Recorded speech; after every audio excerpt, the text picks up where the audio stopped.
So hi everybody, welcome back.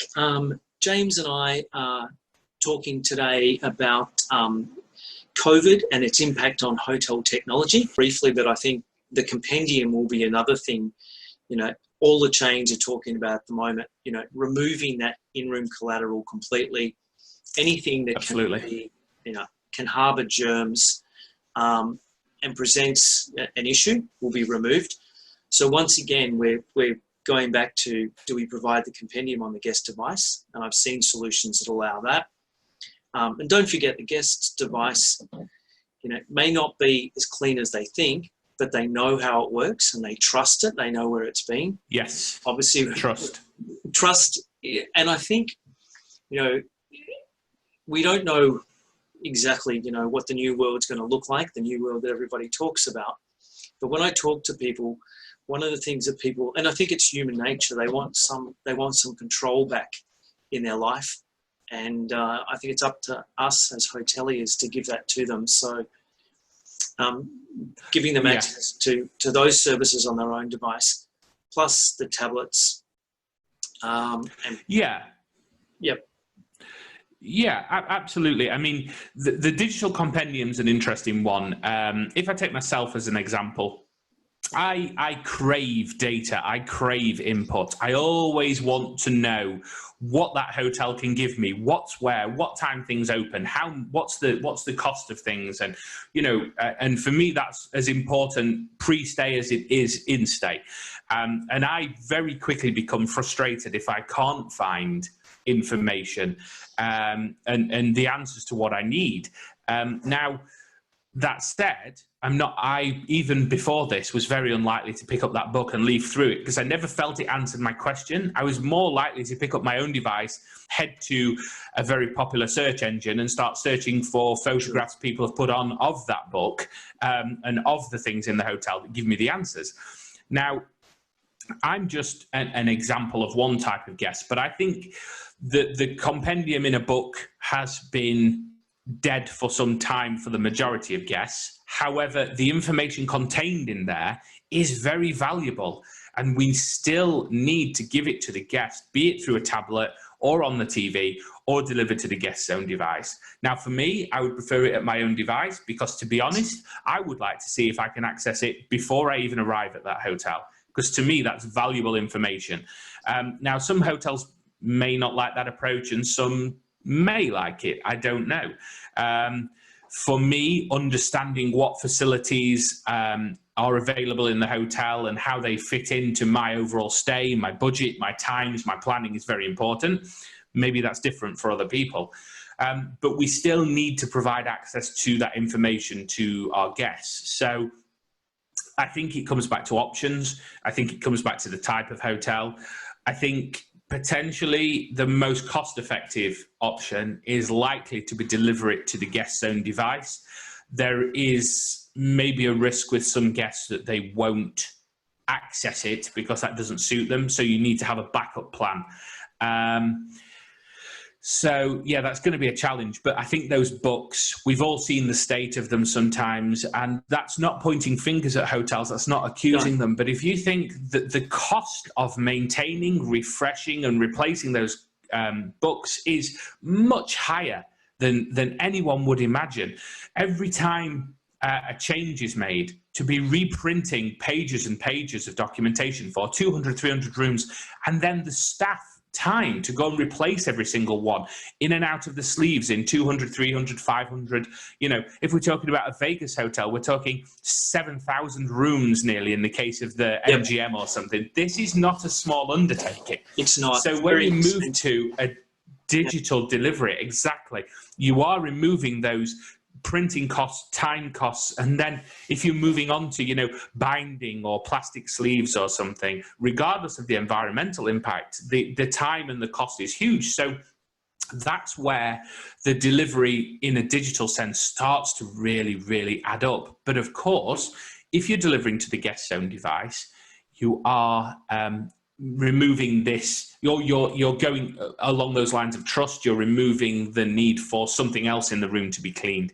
And again, I lump the printed compendium, printed guest directory in the same as the remote. A housekeeper going into the room is not thinking, I need to sanitize and clean every page of this book. It just doesn't come naturally to a housekeeper. And again, that's absolutely not a criticism. It's just the reality of it is they're focusing on making sure that room is spotless, and opening every page of a 50-page guest directory is not what they'll be thinking of doing. If you have in-room tablets, again, it can be delivered to that. If you have a sort of interactive TV system, it can be delivered to that. But I think the guest zone device is probably the quick win for a lot of hotels, really. Outside of that, could guests be given some kind of condensed guest directory upon request? So at check-in, could the guests be told, would you like a printed guest directory? If so, we can print you a condensed one on fresh paper that's put into a freshly sanitized sleeve. I don't know. I feel the staff overhead on that is huge. Yeah. So I think we would need to avoid it personally, versus digital delivery. My only concern with digital delivery is obviously you provide a link from the Wi-Fi landing page is the most obvious, or you email the guest a link, or you send them an SMS or a WhatsApp or a Facebook Messenger link.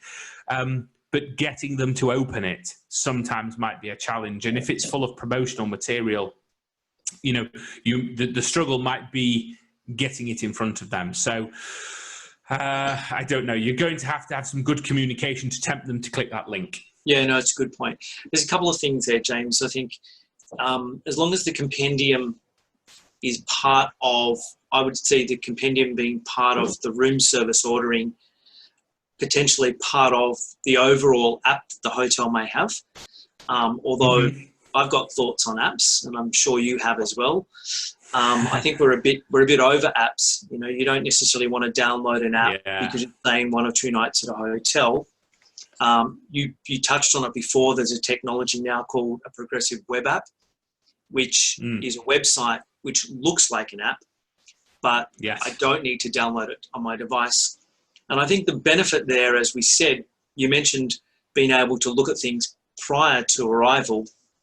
With a progressive web app, the guest could be sent that link as part of their reservation confirmation. And so they've then got that information. They can thumb through it. They can see what services are available. They could even use the chat feature to actually communicate with the hotel.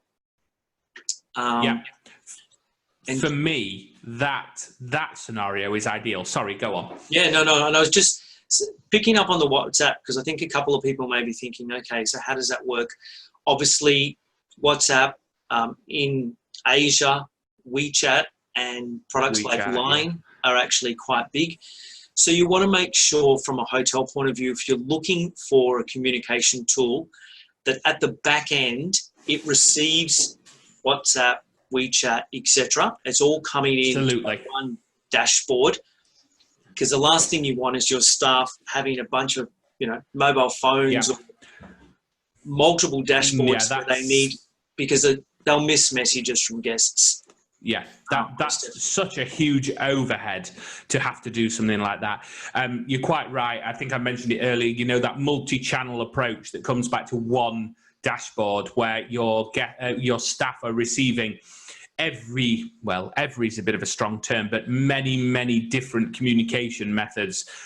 Because you could say, well, we have a chat feature in our app, but as you just said, there's a lot of people, they're protective over their smartphone real estate. They don't want to download an app if they're a night or two, but most people have some kind of chat messenger on their smartphone. And if you cover the popular ones for most regions, not just your region, because you will have many international guests, then I think you have a good chance of offering that preferred method of communication. And if you're WeChat, WhatsApp, Facebook Messenger, SMS, website chat, app chat are all coming into one dashboard, then you can really quite easily handle that communication, especially if the initial questions are fronted by a chatbot.